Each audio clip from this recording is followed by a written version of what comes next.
Good afternoon. I'd like to present to you Mr. George Robertson, conflict of the DC. George is the Vice President of the Kingaroy-Memerambi RSL sub-branch. Today is what we call the Vacant Chair ceremony, which, as you can see, the vacant chair here is symbolic of those who did not come back today. If you have any questions about the ceremony, after the ceremony, feel free to ask anybody who is obviously a Freemason here, and they can fill you in on a bit of the more detail on that ceremony.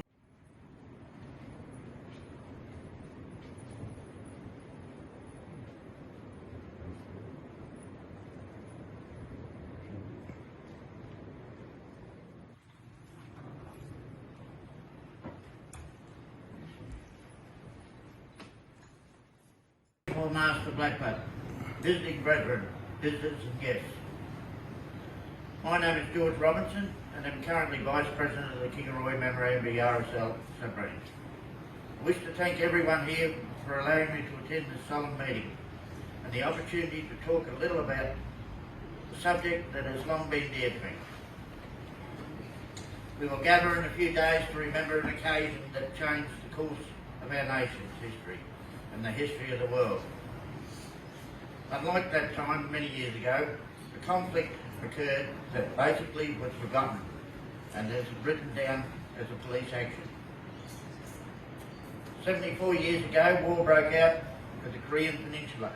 Communist forces from the north poured across the 38th parallel, which was the border chosen by the US and the then USSR for the violent military occupation of the Korean Peninsula. This division in turn developed into ideologically different regimes. Socialist state in the north and liberal state in the south. 5 years after the Second World War, this act of unprovoked aggression caused a call to arms as the Cold War suddenly burst open into open conflict. Australia ended the war on the 28th of September 1950, was there until armistice was signed on the 28th of July 1953. For too long, the Korean War was a forgotten war, occupying a kind of no man's land in Australia's consciousness, a critical turning point taken far too granted, falling lost in the memory between the glory that was World War II and the trauma that was Vietnam. World War II ended with joyous victory celebrations in all Australian cities.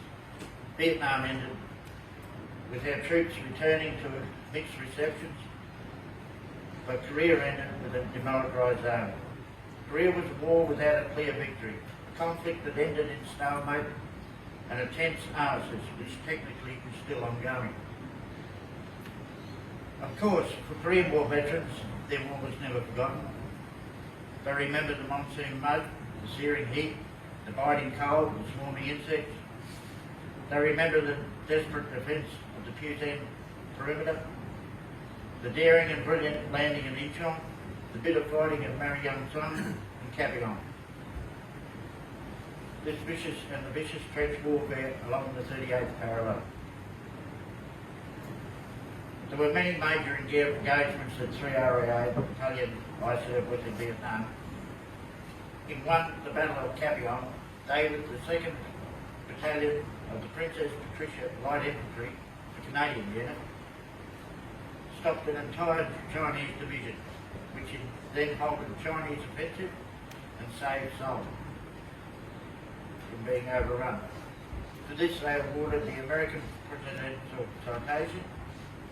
The battalion commemorates this on the 24th of April, which makes it very hard for those that attend to turn up for the dawn service on Anzac Day. I say today, Australia has a commitment to salute and honour all our veterans. We must account for every brave soldier, sailor and airman missing in the Korean War, or any war. We must honour and provide for every veteran from every conflict who risked his or her life for our country. But Australia can never fully make peace with its past, and all the missing Korean War are accounted for, nor can we fully make peace with our past until all these that served in that war and all wars are honoured, and our commitment to provide for our veterans fully met. The Korean War taught us that in the fight against tyranny, we must stand with others who also value freedom. For the first time under the United Nations Auspices Command, Australian forces joined American, South Korean and armed forces from 22 other countries to turn the tide of aggression that threatened to engulf all three peoples.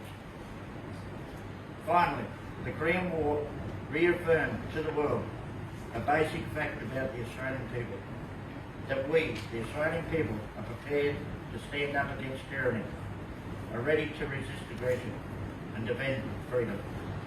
We are not allowed to be depended on. Australians are prepared to, and the words etched on the Korean War Veterans Memorial, defend a country they never knew, the people they never met.